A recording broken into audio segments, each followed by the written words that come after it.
Alle Frauen auf der Welt sind Töchter. Und ich bin auch eine Tochter. Die Tochter eines Försters. Und ich erzähle euch jetzt meine Geschichte. Abends saßen wir alle zusammen in dem Esszimmer, das wir Stübchen nannten. Wir nannten es Stübchen, weil es so ein kleiner Raum war. Es gab nur den großen Tisch, Stühle, die Eckbank, eine Kommode und den Kachelofen. Jeden Abend zum Essen gab es Bratkartoffel oder eine Suppe. Danach gab es erst Brot, Käse und Wurst.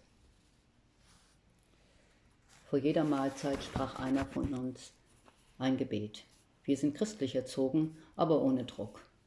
Uns wurde mehr der Glauben zur Nächstenliebe erklärt und dass wir unser Handeln selbst bestimmen.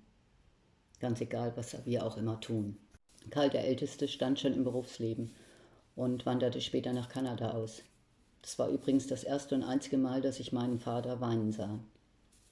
Karl boxte in seiner Freizeit und oft standen nachts irgendwelche Freunde von ihm vor der Tür und baten ihn um Hilfe. Susanne, die zweitälteste, ging bald als Au-pair in die Schweiz. Holde wollte Krankenschwester werden. Heide hat ganz früh geheiratet. Peter, der Wilde, der lange Zeit mein Idol war, und dann noch Johannes, der Jüngste, der bei meiner Mutter auf dem Schoß saß und mit seinem blonden Lockenkopf immer für ein Mädchen gehalten wurde. Das war unsere ganze Familie. Für meine Geschwister begann nun der Alltag im neuen Zuhause. Bald standen 2 Kühe im Stall, eine rotbraune, die wir Lotte tauften, und Liesel, eine schwarz-weiße. 2 Schweine wurden auch angeschafft. Und es gab schließlich einen Stall voll Hühner, Enten, Gänse und Truthähne. Außerhalb des Grundstücks gehörten mehrere Wiesen zum Gehöft. Da wurde Heu im Sommer geerntet.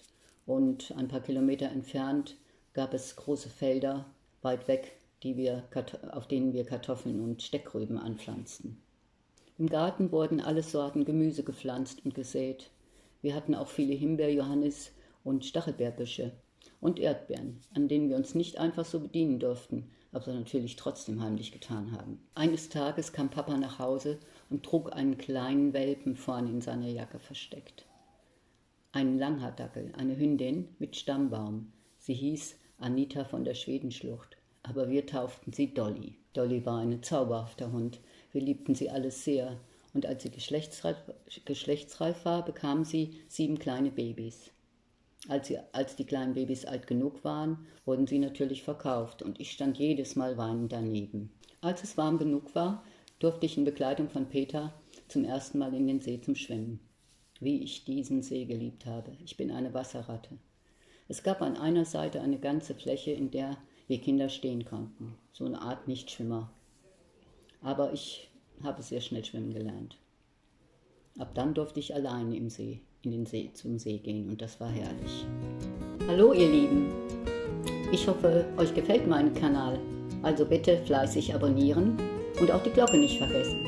Ich verspreche euch, es wird noch sehr spannend.